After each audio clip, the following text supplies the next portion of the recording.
Over the course of 5 albums, Carla has earned Latin Grammy wins, 3 of them, various Grammy nominations, and has collaborated with the likes of Ricky Martin, J Balvin, Macklemore, and most recently, Karol G. In case you guys didn't know, Mañana Será Bonito is the song that Carla wrote and sang in that album, and it's the title of Carla G's most successful album. And we are celebrating a milestone. It's the 100th episode that we had our own 100th episode that you can check out. It's basically Pili and I talking about the last 4 years, but celebrating 100 episodes. So we're like, okay, who can we have right after to really kick off the next kind of century of episodes? And it's we got to get Carla on. So to get her to come in was just an honor. Yep. She has over 1.2 billion streams on Spotify alone. And she's one of those very unique and talented stars that we have been eager to have on the podcast, like I mentioned. But what better to do this than seeing Carla live, right? Having the opportunity. You guys are super lucky, I'm sorry, but you're having the opportunity to witness her the podcast live, and then she's going to perform for you. So, for free too. Yeah. So please give a big, big, big round of applause. Que se escuche for Carla Morrison. Hola, Carla. Hi. How are you? Welcome. Good. I'm good. You're at the legendary Village Studios. Uh-oh, there comes Gil Gastelum. Oh, yes, her tea. Gotta have the tea. Thank you. It's always tea time. Shout out to Gil Gastelum, everybody. Cosmica. So, yeah, welcome back to LA. Yeah. She was gone for a bit. And of course, like I said, these legendary studios who have recorded the voices of Stevie Nicks, Mick Jagger, just the list is endless. If you walk the halls, if these walls could talk, that's would true. Be kind of crazy. Mm-hmm. The last time we were here for the Bruises episode, which is available, and you can check that out, Lady Gaga was recording in the next room. And we were Bruises is a big fan, so she's all we had to keep it low-key. Nobody could say anything until the very end. But then she screamed Lady Gaga in the middle of the episode. It was so and I think Gaga was recording in this in this in this room studio. Downstairs, Studio A. The Village has multiple rooms, and they all have their own unique story and character. So welcome to the Village. Welcome to Jack Daniel's Presenta, Pili, Raul La Musica. Thank you. How have you been? What's been going on? I've been resting for the past 4 months. But, resting, but I've been home, doing stuff, making new songs, preparing for this next tour, taking care of family and friends and my perritos and poniendo lavadoras, doblando la ropa, working out, getting to know mi barrio donde vivo ahora. Mm-hmm. So yeah, I've been busy. Life's been a little challenging this year, but everything's good. I'm good. Well, we should get right into it because your music is emotional. It evokes emotion. And we've seen you many times over the years, countless different venues. Just here in LA, I've seen you obviously in New York and different places around the world. But here in LA, you've played at places like the Ace Theater in downtown, the Orpheum. But then you also played at a slightly bigger venue like the Greek. Mm-hmm. And you got a pretty amazing show coming up at the Hollywood Bowl. Mm-hmm. August 12th. Get your tickets. But, it's that emotional feeling that you evoke and you can see it. Pili was talking earlier that we got to see you here in sound check. And just a few people here, you can see the tears. You can see people it is very emotional to see you on stage. And I'm sure you see that in the crowd. Yeah. And that kind of relationship that you build, how does that translate while you're on stage with that emotional feeling? It's something, sometimes it's really easy and sometimes it's really challenging because I am a very emotional person. Very emotional, very sensitive, very empathetic. And so I tend to take life very seriously. And so that can be super challenging at times. And then it can be very good work-wise. But when I see people in my shows really connecting with my music, I feel like that's my calling. That's what I was born for, to make songs that move people's feelings and makes them question what they want in life or what they don't want in life. I feel like being alive is such a gift, you know? It's very hard at times, you know, and sometimes you don't want to be alive because life is so challenging. Right. But I do feel like life is a gift. And if you get to get in contact with your feelings and with yourself, I think that's what we're supposed to do when we're alive. And you're very expressive on stage. Like, you know, your emotions come through. If you see somebody, like, I've seen it, you know, where somebody's like breaking down and crying, and it's like, and then it gets you. Yeah. That happens a lot. I mean, many times I hold it in because I know that there's so many other people that want me to like sing the songs, like get my shit together and not like just let it go. Because I'm so maternal too, and I'm like, no, mi amor, no llores. And then I'm like, fuck, wait, I need to keep singing Déjenme llorar. So it's like so troubling. But I do feel like I let it go because that's the whole purpose. I do feel like we live in a world full of distractions and expectations, right? From the society we have up in our heads that we create, and we just don't let loose, and we don't enjoy because it's so challenging sometimes to decipher things. And so just for people to be able to connect and cry, that means that something in their soul was moved and they can let it out and be themselves. And I love that people know that they can cry in my concerts. That's awesome. You know, Bad Bunny has them perreando, I have them crying. So that's great. I love it.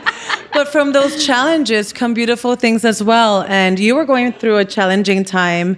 That's why we said, like, welcome back to LA, because, you know, she moved to France for a bit. You were having a tough time. You moved to France. Mm-hmm.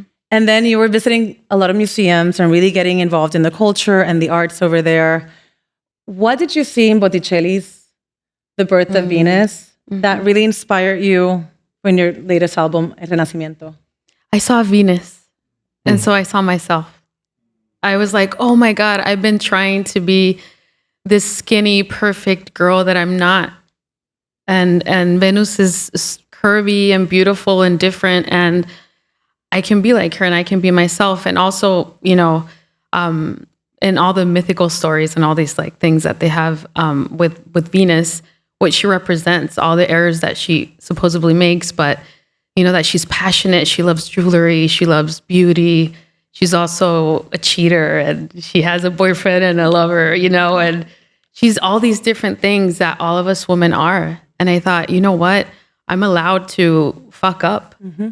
I'm allowed to just be myself and just, I don't know, get to know myself, not only as a person, but as a woman. And so that inspired me to really allow all of my darkest feelings come to life, and all of my, you know, beautiful feelings come to life too. Also because the French are so philosophical, and they tend to not give a crap if you're having like a heated conversation or question them.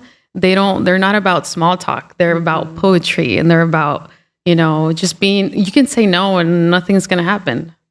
You know, yo como Mexicana, I'm like, oh, no, sí. And it's like, no, girl, you can say no. It's no fine. Is a powerful word. Yeah. So all those things really inspired me. I mean, I just saw the actual painting a couple of weeks ago, and I cried. And I was there for like 40 minutes just looking at it from every angle. It's bien simple, but I'm just like that. But when I think it all started because I saw her in like I don't know if it was like a t-shirt, and it just really spoke to me. And then I just went in and started reading everything about the Renaissance, about Sandro, about all his story, about how the Renaissance changed the way medieval times were being lived and the way they looked at art and everything. And I was just like, this is me. I'm changing. I'm evolving. I'm not going to be the same person. And this is why I came to Paris, because I needed to be able let myself grow and mature without anybody looking at me and judging me, or social media or Instagram, just be myself. It's a very beautiful album. I don't know if you guys have listened to it, but it's her latest album, El Renacimiento. And it's so personal. Yes. It's gorgeous. Thank you. Do you dissect your music like you dissected the art? You look at it from all those different angles? Yes. I mean, when I start making a song, I usually just go with my feeling and whatever I'm going through. But when we're producing it and we're going through like how the story is going to be told and how it's going to be there forever that way, yeah, I do see it from every angle. But usually when I co-produce, I'm usually always guided by feeling. I'm never like, oh, put an 808. Like, no. Like, to get that snare out of there. Like, no, I'm not like that. I'm more like, I want I want my fan or the listener to feel this when this happens. And I want this person to understand this. And then, I'm always guided by feeling all the time. Well, Gil Gastelum, who already made a cameo appearance, Cosmica. And he loves the spotlight, so just in case you don't know who he is, he's right there. Come on back. Just come on back in. No problem. No le gusta. My teeth? No le gusta nada. My teeth? No, Gil. No, we talked with Gil because obviously Cosmica and being the manager for so many great artists, including you, Carla, and running the label. But he also passed on, which, by the way, you can check out that episode with Gil Gastelum. It's because we also do a series called Behind the Industry, where we don't necessarily just talk with artists, but people that are agents or managers or chefs, whatever. I mean, it's people that are like just behind the industry, helping out these artists and just become what they are. But when I was talking with Gil, he sent me the first single of El Renacimiento. And immediately I texted him and I go like, hey man, this sounds a little different. There's a little different vibe. There's some beats to it. It's a different feel. And was that intentional? Was that, how did that come about? Yeah, that was super intentional because I remember my husband, who's my longtime collaborator, producer and songwriter and everything. Everything. well, Gil's quote was like, yeah, we're going a different direction with Carla. Yeah. The thing was that I wanted to just kind of make music that I was listening to, more pop, And I remember my husband telling me, are you sure you want to go this route? I was like, yes, I want to. I mean, I listened to Sam Smith. I listened to Ariana Grande. That moment, it was Dua Lipa's moment, I mean, it still is, but I was just like, I want to make music more pop. And I feel like I should allow myself, even if I'm Mexican. Yeah. Because we have these tags that, we put ourselves and we say, oh no, yo ranchera, or yo guitarra, or yo this, because that's what people accept of me. And it's like, no, this is who I am now. I get to change who I am, and it's fine to grow and to be different, And that's going across the board of a lot of the music coming out of Mexico these days. Hey. The fusions are impressive, where you're mixing pop with hip hop with, traditional regional Mexican. Now you're getting reggaeton into the mix. It's a beautiful thing to see. And yeah, I'm glad we're all like, we appreciate that you are willing to take those chances with your music. Yeah. Was there fear around that? Because, we know you more as singer, songwriter, melodica, and this new album, it's, we can hear the influence of the R&B and the more poppy sounds. Was there fear around getting some backlash from the fans? No. I mean, I was a little scared in a way that like, oh, I don't know if they're going to get it. But I knew that in my lyrics and just like the skeleton of my songs were the same. And my essence was the same. So I was like, they will get it. I think it's going to be fine. But there's always fear of like, shit, si les gusta, but yeah. Right. Let's talk about fear. Let's talk about anxiety. You talk a lot about mental wellness. You talk about your mental wellness journey. Mm-hmm. And obviously this album, you have a song called Ansiedad. Mm-hmm. So have you been able to befriend anxiety? And have you been able to use it in your favor during your creative process? Sometimes. I mean, it's still a battle. And I think it's something that we all should know, that anxiety doesn't really have a cure, but you can treat it, and sometimes it can be your friend and sometimes it can be just your worst enemy. And I have my days where I'm like, okay, I can get it, but lately I don't know if it's age or something that you're just like, no, not today, Satan, not today. And You're not coming in today, okay? You're staying out. Yes, but yeah, I've been able to use it to my advantage. Sometimes I do feel like it helps me to oversee some stuff. But at the end of the day, it's just my mind making up shit. Right. And I just need to see it as that, because our minds make up thoughts and they're all not true, but we forget that because we're like, that's my fucking thought. I thought it, so I must believe it to think it, right? But then you're like, no, fuck no. Like, I'm sorry, I'm cussing so much. Oh, you can curse, you can do whatever you want. That's fine. Así soy en la casa, I'm Pues sorry. muy bien. Estás en tu casa. It's perfect. But what happens when you're on stage and you have these fearful thoughts come in, right? You're like in the middle of a beautiful concert. Like we saw you at the Greek last year, and like, I don't know if this happened while you were at the Greek or not, but I'm sure it happens that you're on stage in front of thousands of people, and then suddenly this like, la voy a cagar. Yeah. My voice is gonna crack. Yeah. Like while you're in the middle of a song. Yeah. I gotta try not to fall. Right. Yeah. I'm not gonna fall. How do you calm that and you go back to your essence and to your confident self-worth? Mm-hmm. I mean, I have ways to prevent that, which is usually like really warming up my body and my mind and my soul before going on stage. I warm up my voice, I warm up my body, I warm up my ¿cómo se dice? Mis pulmones. And we pray before going on stage. I try to sleep well. I'm like a little soldado every day. I'm like eating what I'm supposed to eat. I work out. I try and do everything, but sometimes it will happen. And I wish I could say, you know what, I pull through and I'm super girl. But there was one show, I think it was last year, that I had really bad anxiety and I just said it out loud. I told the fans, you know what, guys, I don't know if it's been too long and I miss my doggies. I don't know if I'm too tired, but I'm freaking the fuck out. But probably liberating that and expressing that to your fans, who are your family, probably made it better. It was actually better just because I let it out, but also Daniel, who's going to play with me in a little bit, and my husband, the next song, we played it, and they just kept looking at me like saying, we're here, como no pasa nada. Yeah. And that made the whole difference. Like just being there for somebody and say, hey, aquí estamos, no pasa nada. And I was crying so much. I was like, Dios mío. And it was so many people and I didn't want it to fail. And then at the end of the show, I was like, what happened? What gave, like, what made me feel so scared? And it was the third show on a row. I was really tired.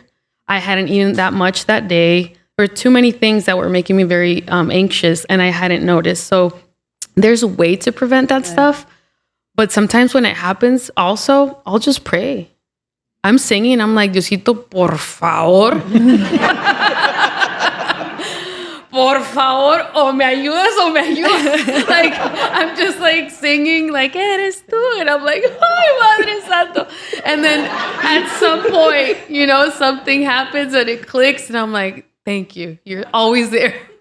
But sometimes, you just have to because your mind is so powerful for good things and for bad. Right. Yeah. So you have to be very conscious about that. But you tapped into something really powerful too, as you're mentioning your team was there. You felt grounded. You felt like you had people there that were comforting you and had the best interest. Let's talk about loyalty in this industry. How many of you are in the music industry? I think it's an important, you've been with Gil for 14 years. Mm-hmm. That's a long time. Yeah. And you're part of an indie label. Mm-hmm. How does loyalty come into the music industry? Oh, su madre. I mean, shit. It's hard. It's hard. This industry sucks balls sometimes. Yep. No, I'm not. Let's be real. It's true. Yeah. No, because there's people that are just interested in you as a product, or they have their own agenda. So, you have to lead by your feeling, you know, and like feel people out. And one of the things that I've always been very grateful with Gil is that he's always seen me as a person and as a friend before than an artist, you know. And so when I told him, Gil, I'm depressed, I'm moving to Paris, he was like, okay. When you like, don't have a trip back. Just enjoy it. Right. Yeah. One-way ticket, just go do your thing. Just go do your thing. And I remember I was even thinking, you know what, maybe I should move to LA first. And he was like, no, LA's staying here. It's never going. Go to Paris. Try it at least for a year. And then we'll see. And I stayed for 3. And he never pressured me. He never made me feel like I had to do something for the label or for him or for whatever. Like, so that's something that whenever I work with people, I always have that like feeling, como, ¿quién eres tú? What do you want? What are your priorities? Like, la mirada de la gente dice mucho. And sometimes we're just like, oh no, you know, this person is nice or whatever. But people's eyesight, you can tell so much. If you're there, if you're present, if you know, connect, and you can be like, no, you know. Right. Y tú sí. Yeah. Y sí, tú puro pájaro nalgón, you know? And then there's people that you're like, you're it. You're a homie. You're a homie. You're a Yeah. homie. You're staying. Yeah. Well, yeah, there is those power in numbers, you know, and yeah, you do have the team, but you're also very generous with your time, and you're giving back, and even helping other artists. Like a name that comes to mind immediately is Irene Diaz, and helping her with her album, also part of the Cosmica crew and the family. But you know, what is that advice, you know, that you can give artists that are maybe trying to do that as well and try to break through? Because like I said, somebody like you're very generous with your time and you're very giving, but what is that advice that you can probably give? I think, well, now in this day and age, anybody can be famous. You know, just fart in public and then people, you know, will be viral and then that's it, you know? So I feel like, and fame isn't nice. It's nice when you want to do like a reservation at a restaurant and you're like, hey, soy Carla Morrison, ¿qué onda? Of course. It's like, oh, sí, sí, sí. You know, that's cool. But other than that, it's really not that cool. Because you can't really have privacy sometimes and you're like fighting with your husband and they're like, hey, ¿qué onda? You're like, wait. You know? I mean, it's not like that, but it's just, you know, a joke. But fame doesn't, like, if you want to do it for the fame and you think it's just going to make your life better, it's not really going to make your life better. But it's going to make your life better if it's your calling, if it's your reason, if it's your purpose. If you're like, I need to make music because, like, for example, I'm on tour and I'm like, this is my calling, you know, I'm doing this for life. And then I go back home and I'm like, this is my home. I'm never going back on tour, you know, like, but it's because I love it and I hate it because I get tired. But then today I hadn't sang in 4 months and I felt so alive.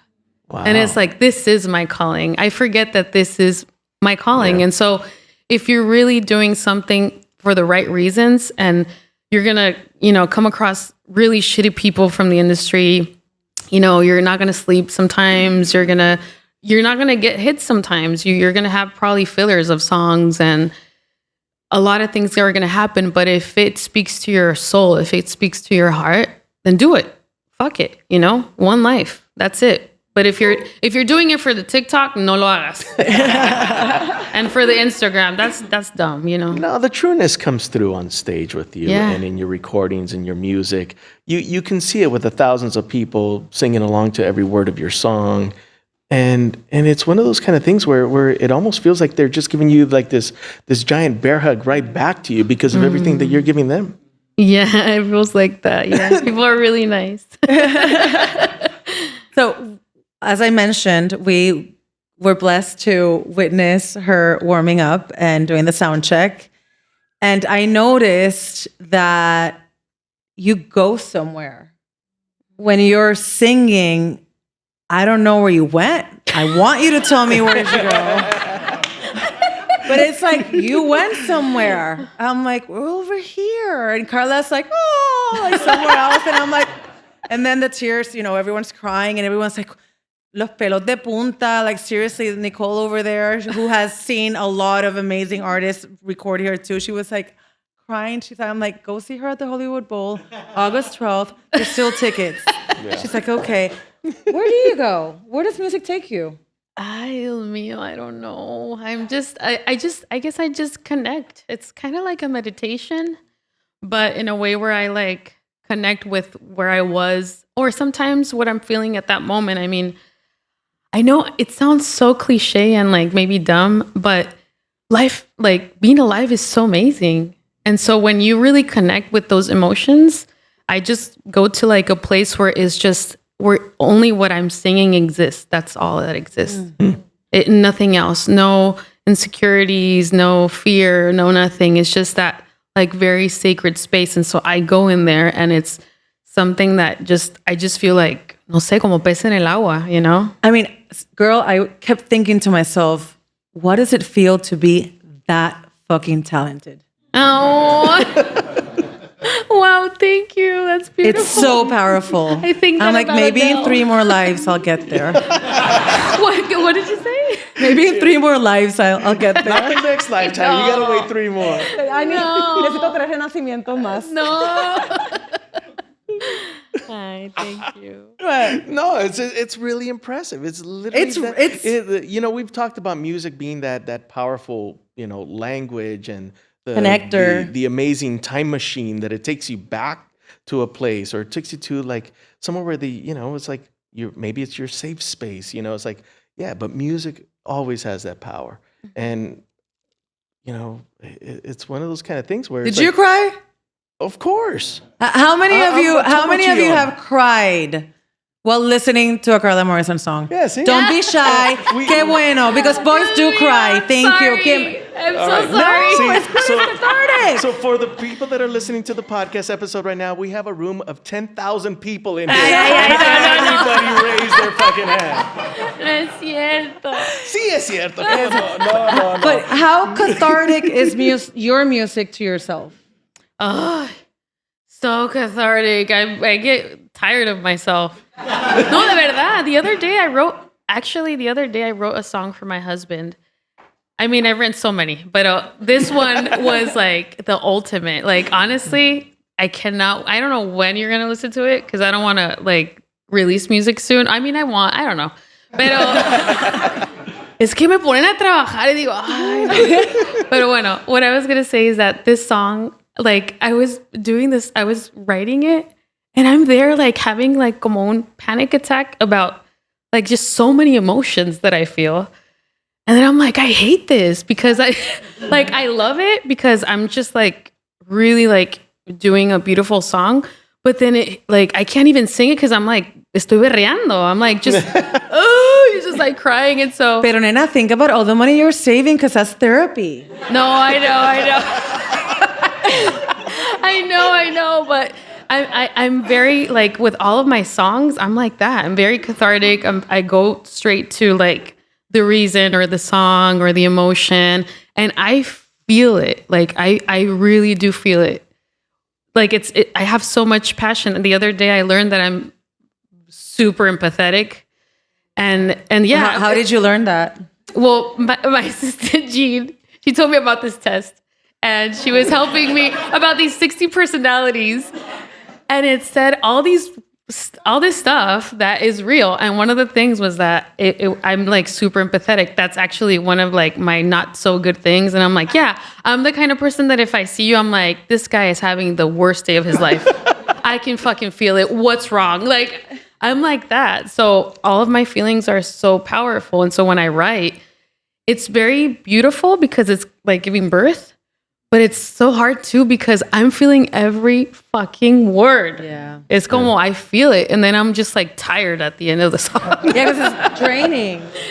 Yes. No, it's emotional. And it is that you know, it's the gig. You know, you got to give it your all. You know, I've talked and I've chatted with so many artists over the years and they all say the same thing. It's like, you really got to just pour your life, your soul into it without a doubt.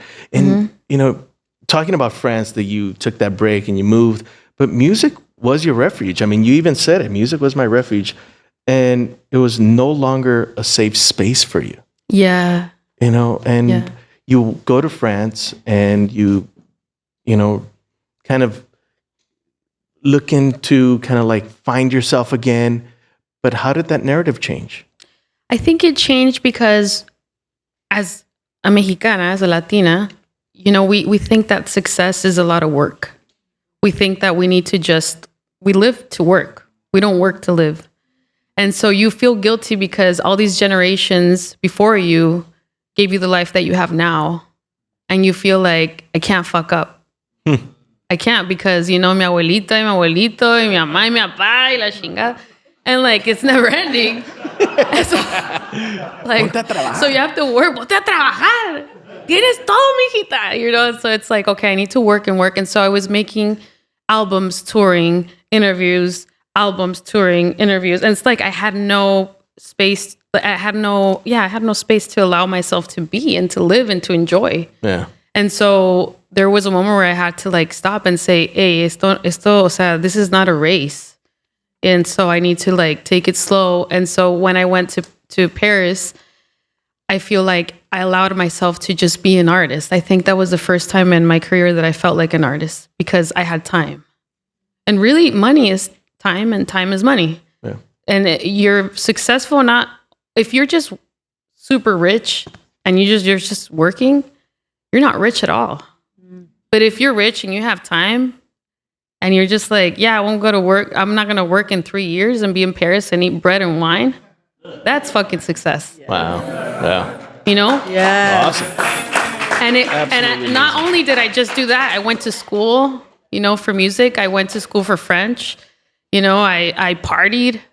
I did things that I hadn't done because I allowed myself to just be myself. And so that was something that changed. And when I thought whenever I go back to music is a part of me, a very, very big part of me. Music has saved my life and it keeps saving my life. But I'm also a human and I'm also Carla también. No, Carla Morrison. I'm Carla también. And that needs to have a very sacred space. And music will always be part of my life, but I need to have priorities because then I will go insane and that's not right. I'm an artist and I need to honor that. Do you feel like you go back to music or music calls you back? Music calls me back. Because sometimes I'm a little like, quiero, and then I have this idea in my mind. I'm like, oh, okay. And then I sit on the piano. I'm like, oh, lo amo tanto. Let's just, soy una tóxica. But like, it's like that. I feel like it calls me.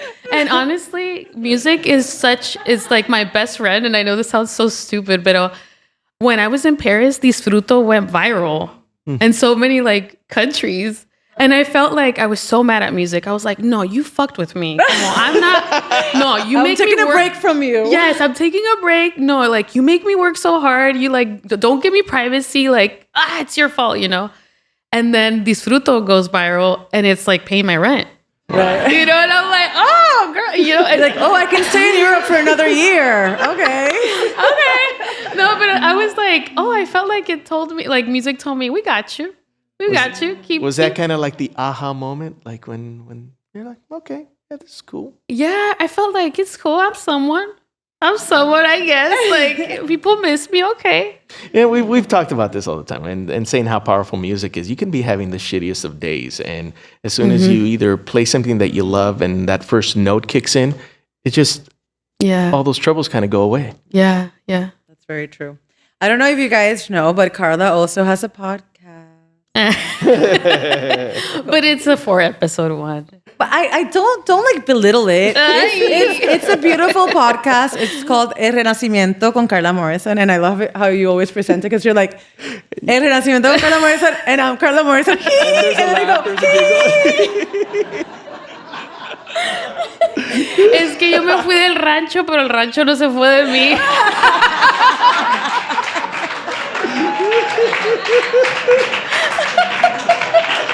That's what happened, man. I loved it though. The truth. I'm wondering if you have any tips for us. Oh, nada. No. You guys are doing great. Okay. No. Yeah. No, it is a very cool podcast because you do open up. And again, you talk about toxic relationships, anxiety. Like you lay it out there and you have people that are on with you that can relate and give you expert opinions and advice. So and I love that you tied it to a song in the album. Yeah. No, I feel like the thing is that I feel like in Mexico, we don't talk a lot about mental health because we just... In Latin American countries in general. Yeah. That's the truth. See, we don't talk about it because, it's weird to talk about it. It's uncomfortable. Estás loca, mija. It's awkward. And it's like, not because, our parents never really validated their own anxieties doesn't mean they didn't exist. True. Like, y como que a veces it's hard. So I feel like I'm in a position where I can talk about it and nobody can tell me shit because it's true, Un poquito, porque la gente es como que, I know, but then somebody that you admire talks about it and you're like, es cierto. And you're like, claro. Claro que existe, So I think to me, it's a responsibility. That's why I always do Martes de Ansiedad and I talk to my fans on Instagram about it because I do feel like sometimes you just need que alguien te diga, no estás loco. No está cabrón. No estás loco. No te estás volviendo loco. And if you feel like you're going crazy, therapy's there, It's available to all of us. And we can see how we can, make it happen. Pero it's not bad to talk about life is overwhelming sometimes. Growing up is overwhelming. Being a fucking woman is overwhelming. Losing parents. Losing parents. Oh, losing parents. Like so many things. Just like it's so much. And it's como...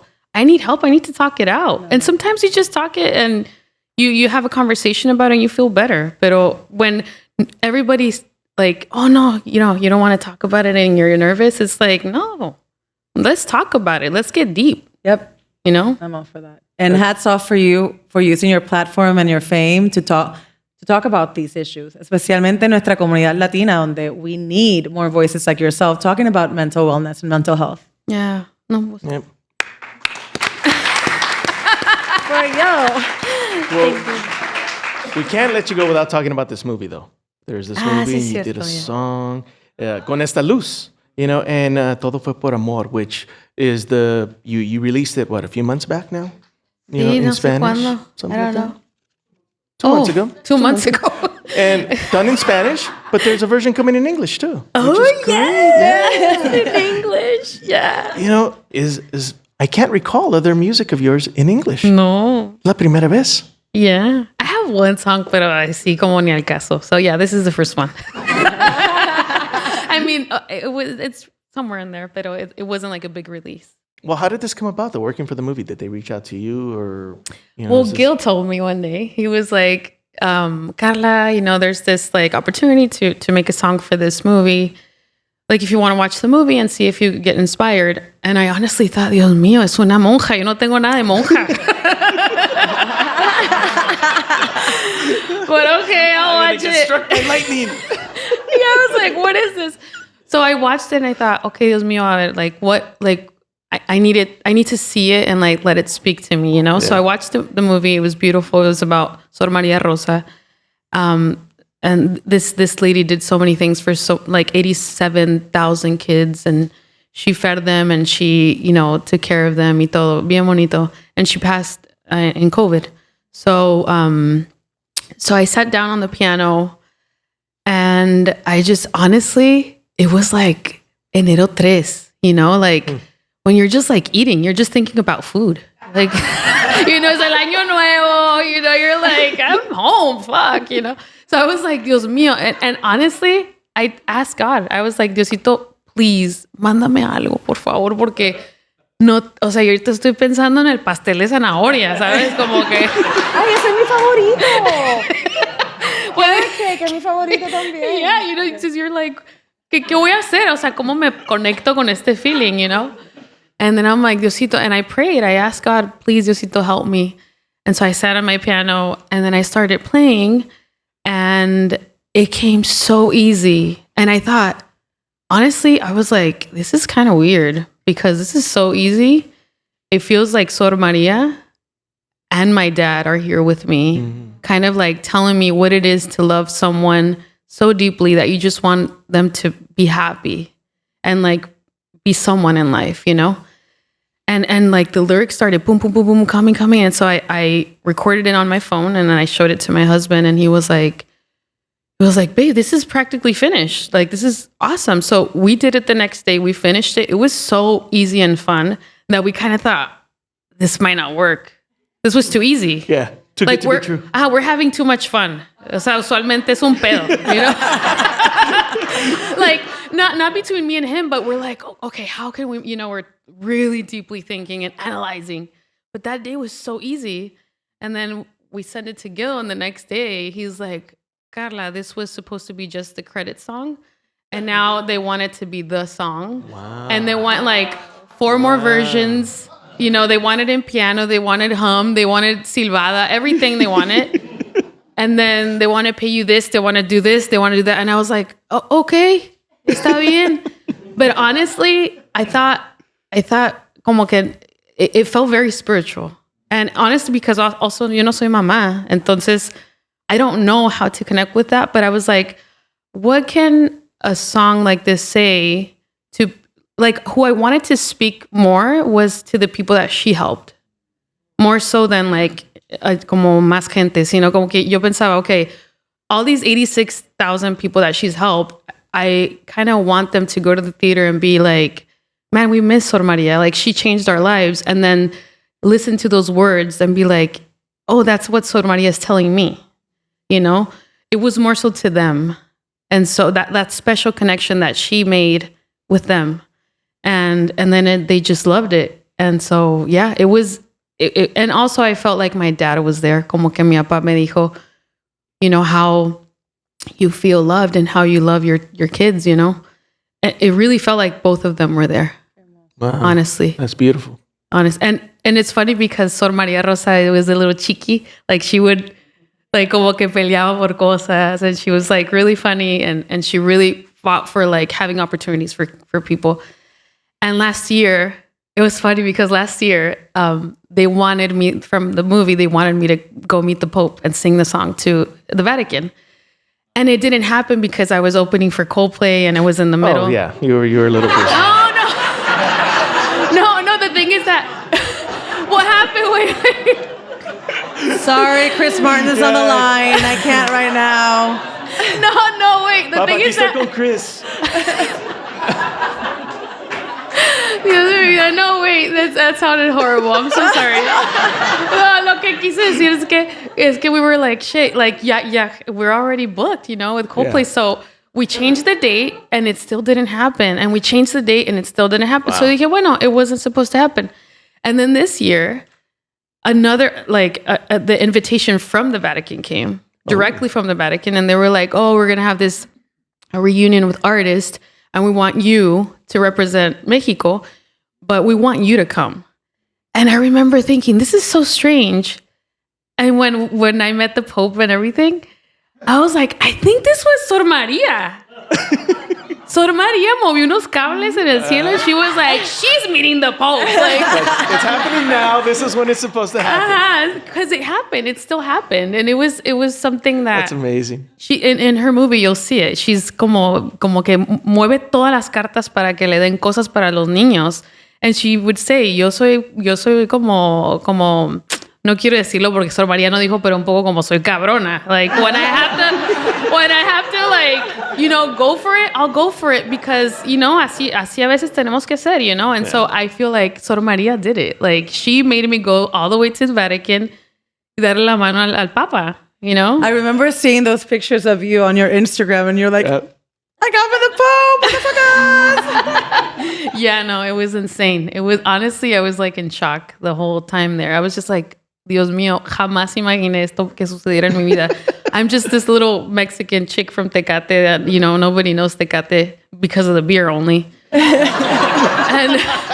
And I'm here at the Vatican, in la Capilla Sixtina, dándole la mano al Santo Padre. And you have millions of streams on Spotify. And you just collaborated with Karol G. And you're playing on August 12th at the Hollywood Bowl. A lot, So, yeah. The girl from Tecate has come a long way.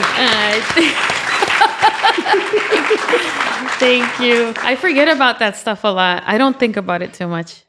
Es que I think all that stuff, como sí, is success, pero I don't do it for that. Right. I really just do it because it's my calling. When honestly, I remember somebody asked me in March, ahora que hiciste esto con Karol G, ¿qué sigue? And I'm like, I don't know. Fuck. En enero yo no sabía que iba a cantar con Karol G. And now there's like a single out. Like, I don't know. Well, the name of the album is your song. Sí. Yeah, but it's crazy. I don't do it. I don't really do it for that. You know, I do it because porque así late mi corazón y para allá va. And I'm just trying to be as I try to listen to whatever my calling is, and that's it. Pero obviously all that stuff is really nice. Well, and we all want to thank you for following your calling, because you have touched our lives with your music in many ways. Ay, thank Millions you. of people worldwide. So, Say. Carla, thank you. So we do want to, again, say if you live in LA, you're here August 12th, please go to the Hollywood Bowl and see Carla Morrison. You will not be disappointed. She's amazing. Yeah, and wherever you are around the U.S., you know, you're going to be touring. Check the website and find the date in your local city, because, yeah, the shows are going to be And follow her on Instagram so you can see the pictures of her with the Pope. Yeah. Pobrecito Pope estaba bien cansado. Estabas ahí como que, what's up? You know, Yo, just déjenlo. next. Yo, déjenlo, está viejito. And he's like saying hi to everyone. I'm like, man, takes it serious. I think he has to. Yeah, he has to. Right? No, es un amor el Papa. Es un amor, yeah. So we're moving on to quick fire. Quick fire, ¿qué se dice? Rapid fire. Rapid fire. Quick fire. Tú sabes. ESL, English as a second language. Instead of like over my dead body, I said like under my dead body and shit like that. So like, bear with me here. So it's rapid fire, not quick fire. And I think all three of us are English as a second language here. So Sí. yeah, we're all good. We're all in the same familia. So we come up with 7 questions thanks to Jack Daniel's number 7. So it's 7 questions. No lo pienses mucho. Ay, Dios mío, okay. Okay. Bam, bam, bam, bam, bam. First album you ever bought. Or borrowed, stole. Shakira, pies descalzos. Of course. Obviously. And it wasn't an album, it was a cassette. A cassette. Estoy vieja, güey, no mames. Eres de las mías. Okay, good one. All right. Dead or alive, male or female, and it could be because you like their music, you like their physical appearance, whatever. Musical crush. Musical crush? Ay, Dios mío. Musical crush? Like a singer? It could be because of their physique or because of their music talent. And dead or alive. ¿En serio? Wow. No sabes. No. I mean, musical crush? Ay, Dios mío. Yo creo que Eric Satie No sé quién es. es un pianista francés del romanticismo. Oh. Deep, see? I mean, Se fue deep. Se I fue mean, deep la chica. I know, I'm sorry. That's No, okay. the thing is that he's a pianist. Es de Año del Caldo, pero es muy bonita su música. Like when we went to this little place en un lugar que se llama Un Flor, y ahí estaba su casa y yo lloraba. O sea, y yo pensaba, si Eric Satie estaría vivo, tú no estarías aquí. Mira. Y mi esposo, no es cierto, no. No, sino que no, es que me parece increíble. ¿Cómo se deletrea? Because we're all gonna Google it now. Así, Eric con K, Eric K, Satie. Satie. All right. Es de lo más hermoso. Y Chopin. Oui. Oui. S'il vous plaît. You've played Vive Latino, Coachella, the Ruido Fest, the list goes on. You've played in a lot of music festivals. You've had a lot of concerts. Mm-hmm. Give us a funny or interesting backstage anecdote.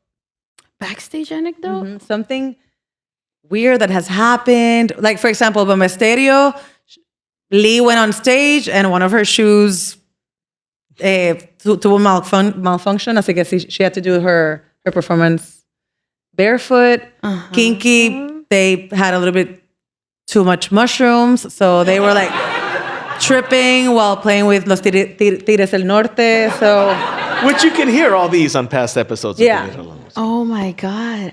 or someone you met backstage, and you don't have to name names, although we would love for you to name names. But you were like, oh my God, he was like or she was on a pedestal, and I loved them, and then I met them, and they were assholes, or something like that. La verdad, honestly, I don't have a bad memory, but Or good. It could be good. there was one that wasn't on a show. Okay. This is ultimate, okay? Es como increíble. We were at the Grammys when Blue Ivy from, Beyonce's girl wasn't even born yet. She was in her belly. It was that year where Adele won and they partieron el Grammy. I was so close to her, pero they were she was far, but she was close. Pero estábamos ahí. And I remember the Grammys ended and all her gorillas, se pararon. They were all taking care of her. And she turns and she looked at me and smiled. And I was like, we're kidding. And my sister was there with me. She's like, take pictures. Oh my God. And so she has every second of Beyonce walking in her phone. And I'm just like, no. And she just said hi. And then she turned and she left. And I was like, con eso. You're like, Con eso. So that's a good one. That is a good one. Unforgettable. So you felt seen by Beyonce. Yes. Yes. that. So seen. Also, Renaissance. Oh. Putting it out there. Puede que, no sé, a lot of... All right. All right. Since we're in the presence of Jack Daniels, if there's somebody that dead or alive, somebody you'd like to have a drink with, just to have a conversation and chat and pick their brain about something. Ay, Dios mío. Someone, does it have to be famous? No? No. I would say I would love to talk to my grandpa. My grandpa is the guy that adopted my dad, and that's why I'm Morrison. Because when my dad was 13, he moved from Durango, he moved to San Diego, and he was adopted by my abuelito, my grandpa. And si no yo fuera viera. Pero he gave us our last name. And I would love to know why, because he was single. He never got married. So my dad was his only, kid. Y lo creció y todo lo cuidó. And I always think about him because there's this very particular story. But when my grandpa died from a brain tumor, he had a brain tumor and he passed when he was around 50 or less. He was very young. Jovencito. But my older brother and my older sister were born, and he was really oh, I want to have, I want another grandchild. And so when I was 7, I used to have this recurring dream that I would go to this house, and this guy would want to play with me. And I was like, who are you? I don't want to play with you. But of course, yo estoy chiquita, I don't know what's going on. And then one day my mom brings the pictures out, and I'm like, who's that guy? And she's like, oh, it's tu abuelito. And I'm like, I see him in my dreams a lot. And she's like, and what does he do? And I'm like, he wants to play, but I'm scared because I don't know who he is. And she's like, no, ese es tu abuelito. When you dream with him again, play with him. That's your abuelito. He wanted to meet you. And I was like, okay, never had that dream again. Yeah. And I don't think it wasn't because of a certain reason, but I do feel like he just wanted me to know that it was him. And so I always think, how he changed our lives completely. He changed my life and toda nuestra familia. And so I just wish I could talk to him and be like, well, why did you do all of this? You had a kind heart. Yeah, mi abuelito. You mentioned that you pray before going on stage. Any other pre-rituals that you have? Pre-on-stage rituals? Just the warm-ups and having the tea and trying to... Oh, I sing songs, but not my songs. Like what? Como El Bodyguard de Whitney Houston and things like that. Oh, that easy one, yeah. Or like happy birthday to you. Yeah. I get it. Yeah. I don't know, when we were young from Adele, just things no. But when I'm saying Twinkle, Twinkle, Little Star. No. But what I'm saying is that I warm up to those songs. Because I try to know where my voice is at, and when I can sing them, I'm like, okay, we can sing this in this song. But if we don't, if I'm like graspy, I'm like, okay, no, I'm too tired, and then I go that. That changes the set list. Sorry? Changes the set list? Yeah, it changes the set list. Yeah. Wow. Porque I'm trying to test my voice out. Yeah. So that's why it's more for like fun, pero también to know like, am I really there today or not? Okay. See, I sing I Will Always Love You también for fun all the time. I'm sorry. She's like, I'm sorry, I'm so talented and I have the best voice in the world. No, I don't. And somebody like me that can't carry a note if it was in a bucket. So. Okay, all right. Quick, rapid fire. Dream collaboration. Oh, dream collaboration? Dead or Alive. I don't know, for some reason we love Dead or Alive. Ay, Dios mío. Ay, collaboration con quién? Right now, I would love to collaborate with this Canadian pianist. Her name is Alexandra Streliski. She plays the piano beautifully, and she doesn't sing, but she's like a solo artist, pero es pianista. She just played at the Hollywood Forever, and it's so beautiful. And she's Canadian, so I would love to make a song in piano with her. Yeah, make it happen, Gil. Make it happen. Yeah, he's Gil. nodding. Okay, no problem. He's getting on the phone now. So the seventh and last question. You have to leave a question for our next guest. Puta. And we don't know who it is. So. Oh my God. And it's not going to be Dead or Alive. Híjole. Ay, okay, the question for the next person would be,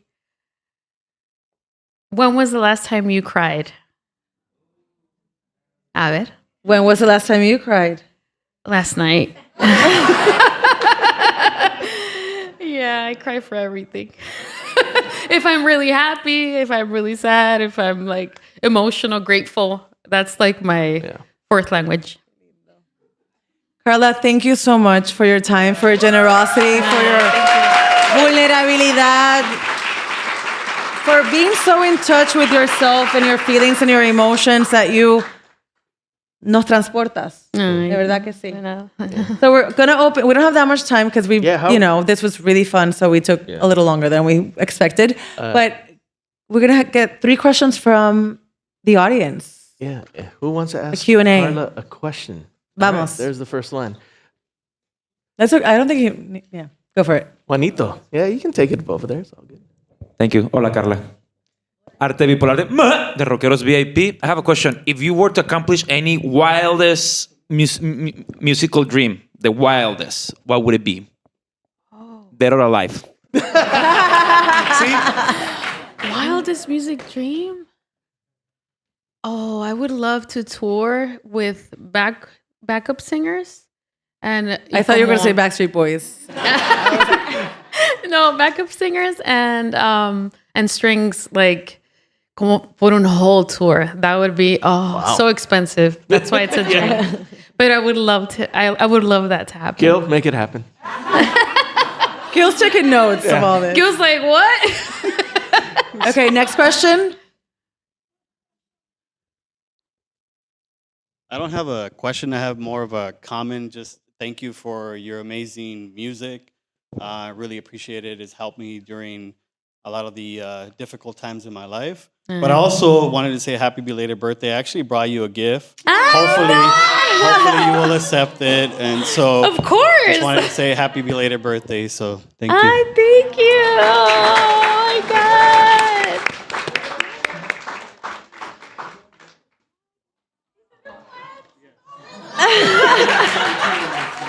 Carla loves plantitas. Well, So we were going to wait until after the Q&A, but cat's out of the bag. It was Carla's birthday, so on the 19th. birthday. So to you.